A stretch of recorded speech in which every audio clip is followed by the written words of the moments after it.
Thank you for taking some time for yourself. And we've all had those moments of frustration.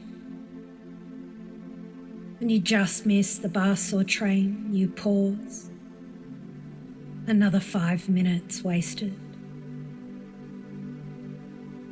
All the small things like we notice we've still got sand in our shoes from our last vacation or hiking trip, roll our eyes. Another uncomfortable feeling we have to tolerate. Or for some, frustration is not catching any fish on a fishing trip. They take a deep breath in as they mentally prepare for another trip to the grocery store. Or for some, frustration is that work person or colleague that never gets their tasks completed on time. They sigh because it's like another day they have to lower their standards. And anyone suffering from these consistent situations doesn't have to look very far into the future to figure out it's probably not how you want to spend your life. And I don't really know the kind of quality of life you want for yourself 5 years from now, 20 years, 6 months from now. But I'm curious about you.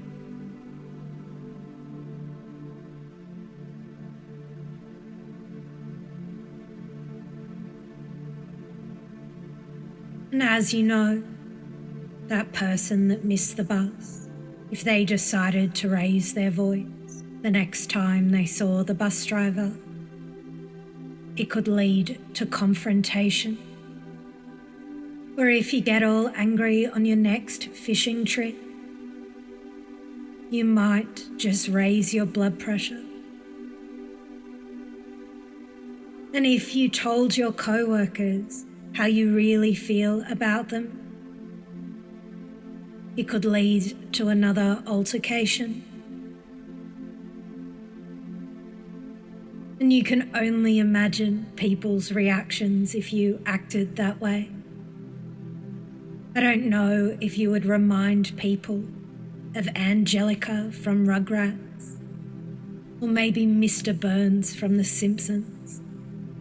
And you can only dream of how amused the fish are with themselves that got away, with their superior tactics, strategies of avoiding your bait.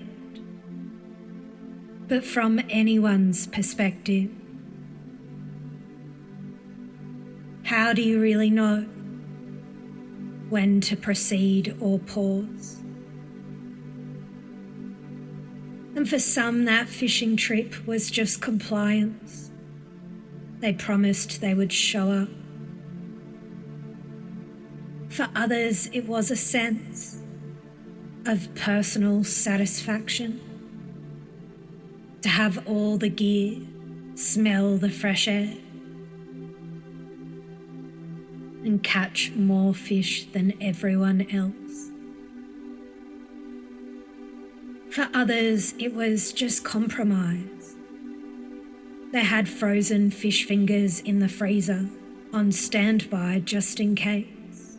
It was almost expected. But all of the people who live life really well,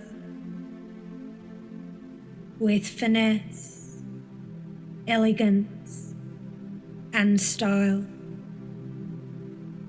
what they do is they really focus, then pause and proceed, because they get really clear about what's important to them And I guess I'll never really know what's important to you.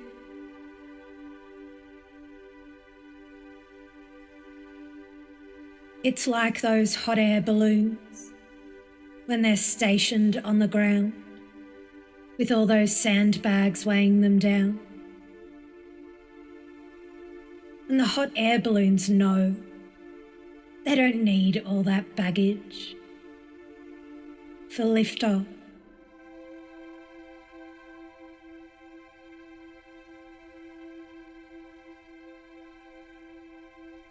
And I'm curious if the next time you find yourself in another one of those frustrating life experiences, like you're stuck in traffic,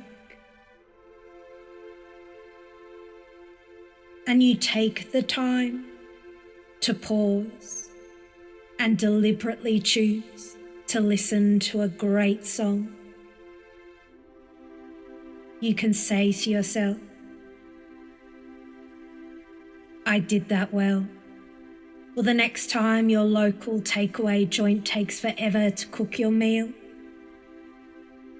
and you decisively choose to take the time to indulge in dreaming and get all optimistic about your future, you can say to yourself, I like how I did that. Or the next time you accidentally wash your clothes with a tissue in your pocket and you deliberately choose to laugh or at least smile, you can say to yourself, I like that.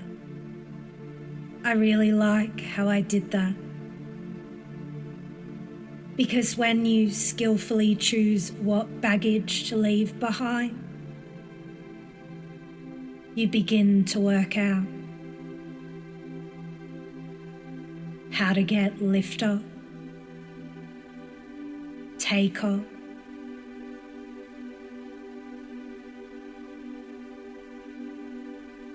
and it's not all smooth sailing for those hot air balloons. They drift, come down slowly, and sometimes they don't land where they should, or aren't so graceful. But the next time you catch yourself not quite landing where you need to, you can pause, breathe, get really clear about what's important to you.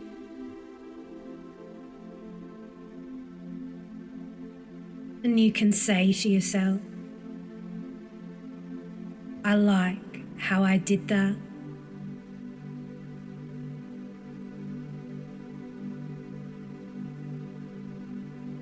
And when you're ready to reorient yourself